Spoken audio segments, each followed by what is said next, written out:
नमस्कार दोस्तों। अभी 1 हफ्ते पहले हमारे घर में एक हमारे क्लोज़ हैं बहुत चाचा जी, उनकी डेथ हुई हार्ट अटैक से। सडन एकदम अचानक से आधे घंटे के अंदर कोई कुछ नहीं कर पाया।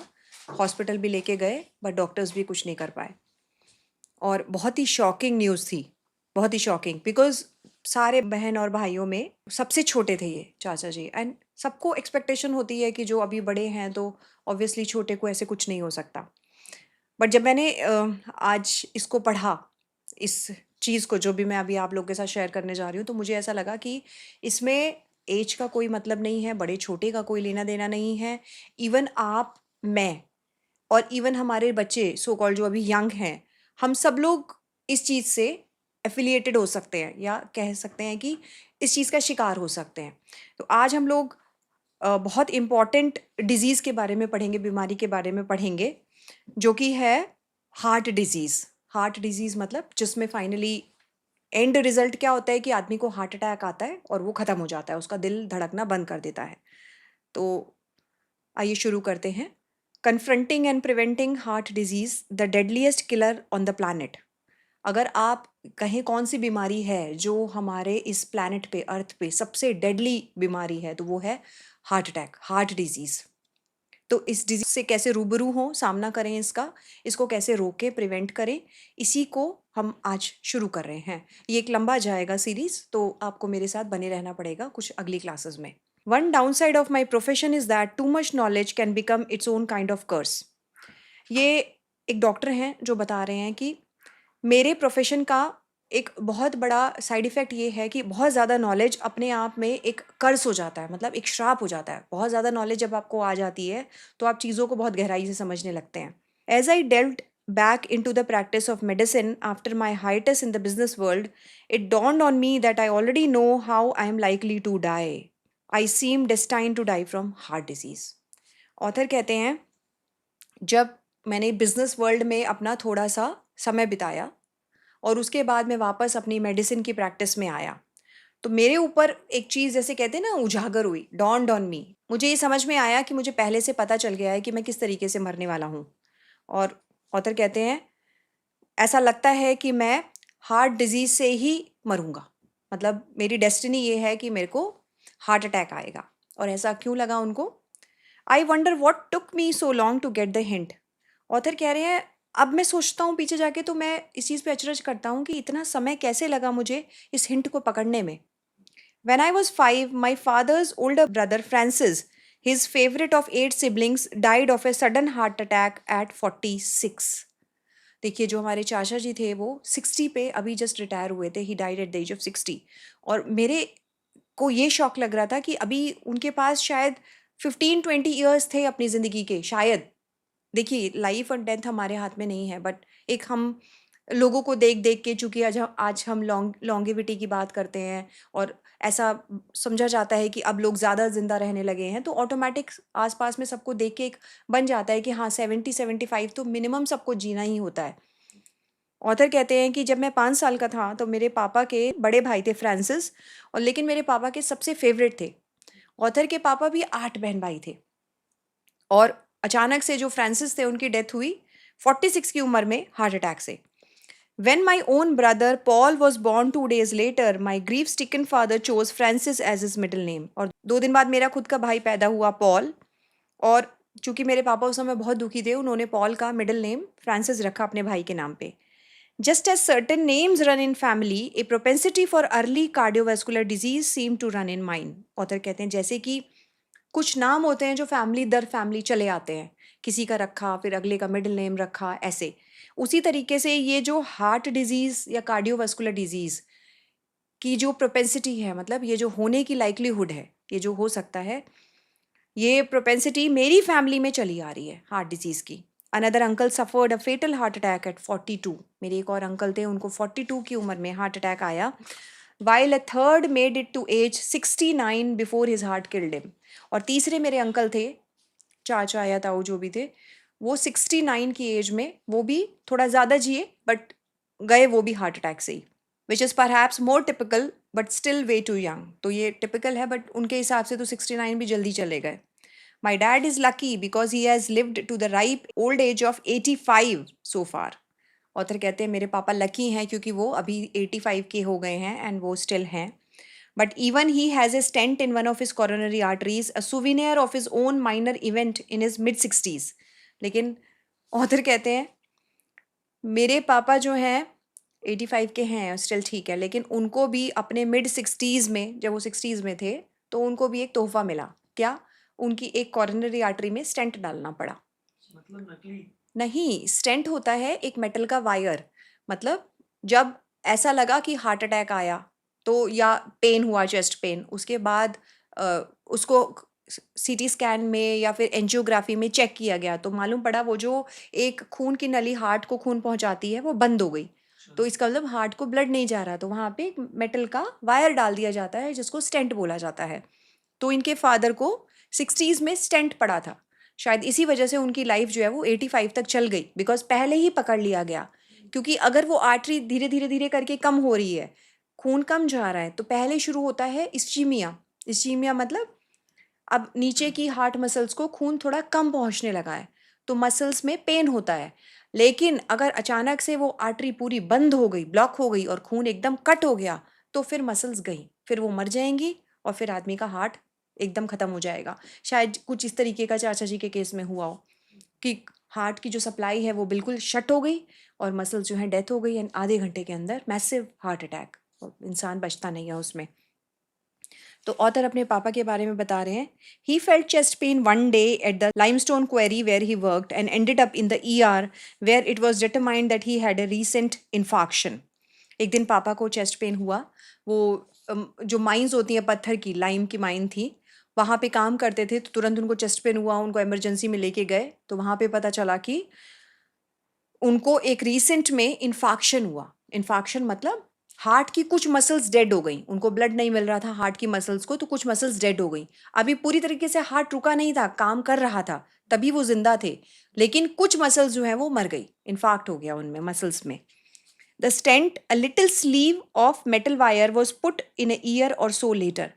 आप ऐसा समझ लीजिए जैसे तार का ऐसे ऐसे करके एक लंबा सा थोड़ा सा छल्ला टाइप का बना दिया, उसको ले जाके ये आर्टरी बंद है, इसके अंदर लेके गए, इंसर्ट किया और उस खुल गई. अब उस छल्ले को एक्सपैंड कर दिया अंदर ले जाके, तो मतलब अब जो वॉल्स बंद हो गई थी वो खुल गई, अब ब्लड का फ्लो इसमें से बीच में से चालू हो गया. तो ऐसे मेटल वायर्स का और बहुत सारे अब तो नए नए सब्सटेंस आ गए हैं, उनका स्टेंट बना दिया जाता है. उसके बाद पापा को, ऑथर कहते हैं उनके फादर को, ये स्टेंट डाला गया. The stent, a little sleeve of metal wire was put in a year or so letter. एक साल या करीब करीब उतने बाद पापा को स्टेंट डाला. I am not actually convinced that the stent did anything.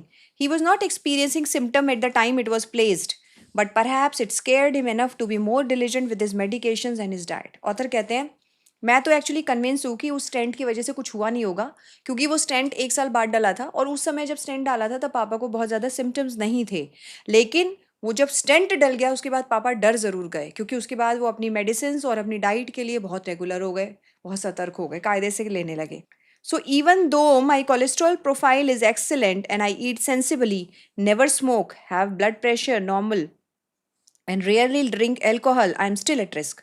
Author कहते हैं चाहे मेरा कोलेस्ट्रॉल प्रोफाइल एकदम ठीक है, मतलब हमारे ब्लड में एक कोलेस्ट्रॉल का प्रोफाइल होता है, कई सारे टाइप के कोलेस्ट्रॉल होते हैं जो देखे जाते हैं, जिसमें bad cholesterol, good cholesterol, LDL, HDL good होता है, और भी बहुत सारे हैं, VLDL, बहुत सारे हैं, वो सब देखे जाते हैं. तो वो कह रहे हैं मेरा कोलेस्ट्रॉल प्रोफाइल बहुत अच्छा है. ऑथर कह रहे हैं मैं बहुत कायदे से खाना खाता हूँ, कभी सिगरेट नहीं पीता, मेरा ब्लड प्रेशर नॉर्मल है और मैं ड्रिंक भी बहुत रेयर करता हूँ, लेकिन फिर भी मैं हार्ट अटैक से रिस्क पे हूँ.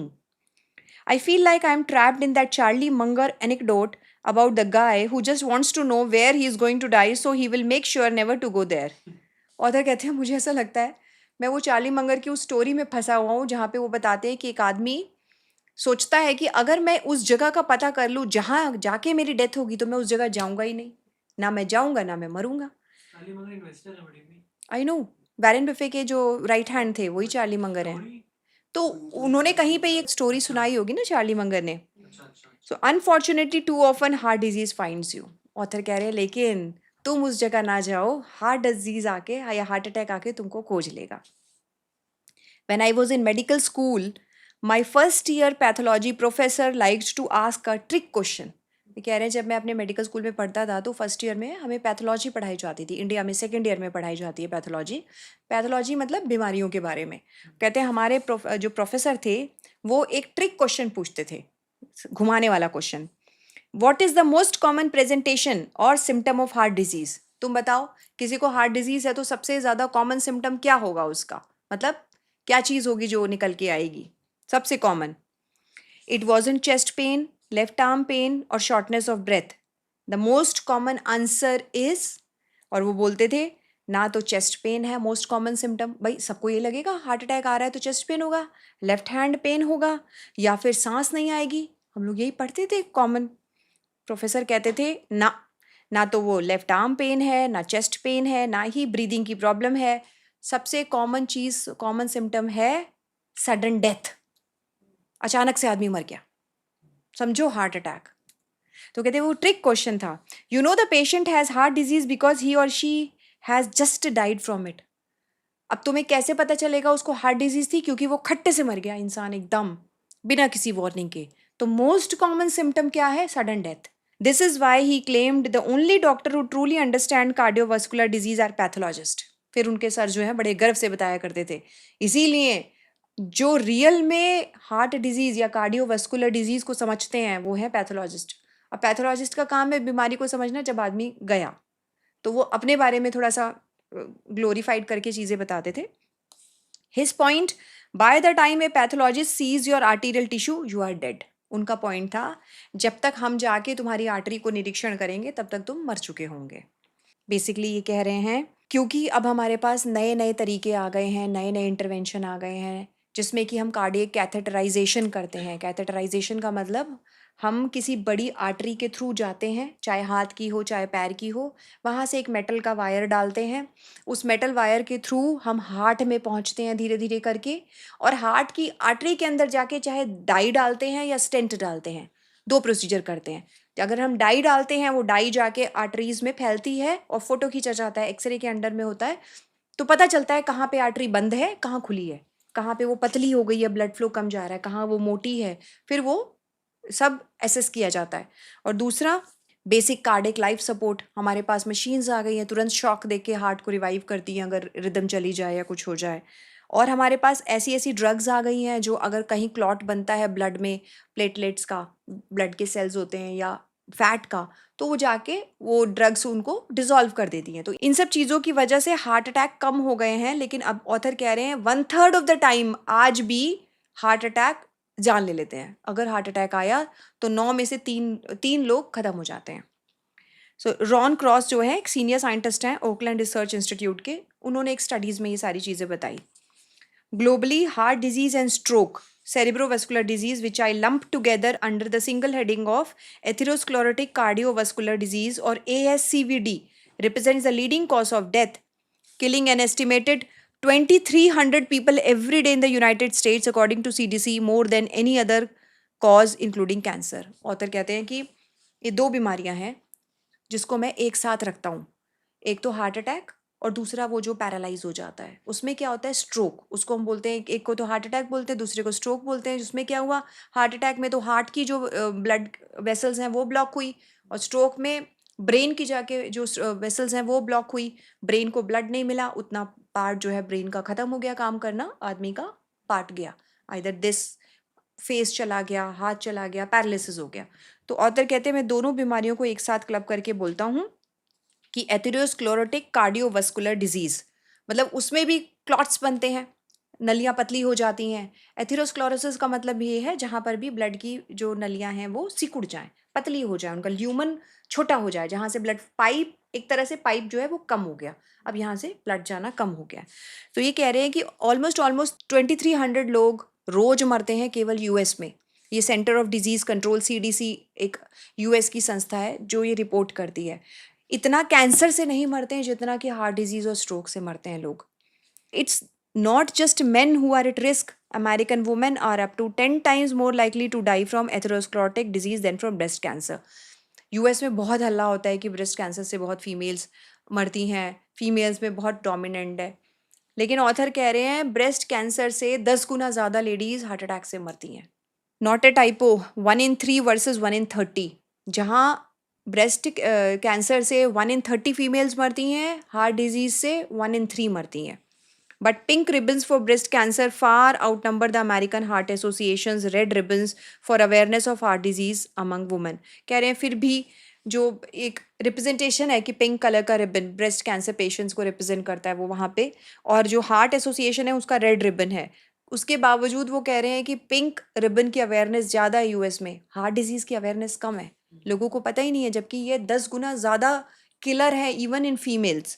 सो my uncle's death remains a mystery to me. वो कहते हैं मेरे जो अंकल की डेथ हुई थी वो आज तक मुझे समझ नहीं आया। They lived in Egypt and I have no idea what their blood work looked like, और more importantly what kind of shape their coronary arteries were in. और तो कहते हैं वो इजिप्ट में रहते थे, अमेरिका में थे भी नहीं, तो मुझे कोई आइडिया नहीं है कि उस समय उनका ब्लड का स्टेटस क्या था, भाई कोलेस्ट्रॉल ज़्यादा था या कुछ और कम था, वट। और मुझे ये भी नहीं पता था कि उनकी कॉरोनरी आर्टरीज, जो आर्टरीज हार्ट को ब्लड फ्लो या ब्लड सप्लाई कर रही है, वो किस शेप में थी, मुझे ये भी आइडिया नहीं है। I am pretty sure they smoked, but perhaps if they had access to better medical care too they might have survive their heart attacks as my father did. और तो कह रहे हैं, और मुझे लगता है स्मोक तो करते होंगे मेरे अंकल, बट मुझे ऐसा लगता है कि उनको सही मेडिकल ट्रीटमेंट नहीं मिल पाया। शायद मिल जाता मेरे फादर की तरह, जैसे उनको अर्ली में मिल गया, फिर स्टेंटिंग भी करा दी तो वो 85 तक जिए, तो उनको शायद मेडिकल केयर नहीं मिली जैसे मेरे पापा को मिली, इसी वजह से वो जल्दी चले गए। और perhaps their fates were inescapable tied to their genes, या हो सकता है किस्मत ही ऐसी हो कि वो जीन्स ऐसी लेकर आए थे, बचना मुश्किल था। All I know is that 42 seems really young to kneel over from a heart attack. लेकिन बस मुझे इतना लगता है कि 42 बहुत यंग एज है किसी भी व्यक्ति के लिए हार्ट अटैक से जाने की। I had known about my uncles all my life, but the implication of their stories only really hit me in my mid-30s when I became a father for the first time। Author कहते हैं मुझे अपने uncle की story ज़िंदगी भर पता थी, लेकिन उनकी स्टोरीज़ का इम्प्लीकेशन या मीनिंग क्या है, उसका क्या जुड़ाव है मेरी लाइफ के साथ, ये चीज़ मुझे हिट की मेरे मिड-30s में, जब मैं खुद पहली बार फादर बना। तब मैंने सोचना शुरू किया, अरे अंकल की डेथ का मेरी ज़िंदगी के साथ क्या जुड़ाव है। All of a sudden the awareness of my own mortality crashed over my head like a rough wave coming out of nowhere on one of my long swims. Author कहते हैं कि जब मैंने अपने बच्चे को देखा तो पहली बार मुझे एहसास हुआ कि मैं भी मर सकता हूँ, because all of a sudden आप अपने आप के बारे में सोचना छोड़ देते हो, और जब आपका बच्चा होता है first time, you start thinking about somebody more deeply than you your own. आप अपने बारे में भूल जाते हो, आप किसी और के बारे में उस अपने से ज़्यादा पहली बार एकदम देखते हो, सोचते हो। ऑथर कहते हैं पहली बार मैं फादर बना तो इस चीज़ ने मुझे ऐसे हिट किया, जैसे जब मैं स्विमिंग करता हूँ तो अचानक से कहीं से निकल के एक बहुत खतरनाक सी लहर आती है और अचानक से थपेड़े के साथ हिट करती है। This book probably wouldn't have been written if not that family history. Author कहते हैं ये किताब मैंने बिल्कुल नहीं लिखी होती अगर मेरे परिवार में ये पूरी फैमिली हिस्ट्री ना चली आ रही होती कार्डियक डिजीज़ की। जो आज हमने पढ़ा उसकी समरी ये है, ऑथर का कहना है कि पहला, अवेयरनेस नहीं है हार्ट डिजीज़ के बारे में। वो ये कहते हैं कि मेरी फैमिली में मेरे अंकल की डेथ हुई 42 पे, दूसरे की हुई 69 में, मेरे फादर को हार्ट अटैक आया, लेकिन कभी मैंने अपने बारे में नहीं सोचा कि मैं भी मर सकता हूँ। और जब इस चीज़ पे ध्यान दिया तो पता चला कि अमेरिका में 2300 लोग रोज़ मर रहे हैं और सबसे बड़ा लीडिंग कॉज ऑफ डेथ है ये हार्ट अटैक और स्ट्रोक, इनसे सबसे ज़्यादा लोग मरते हैं।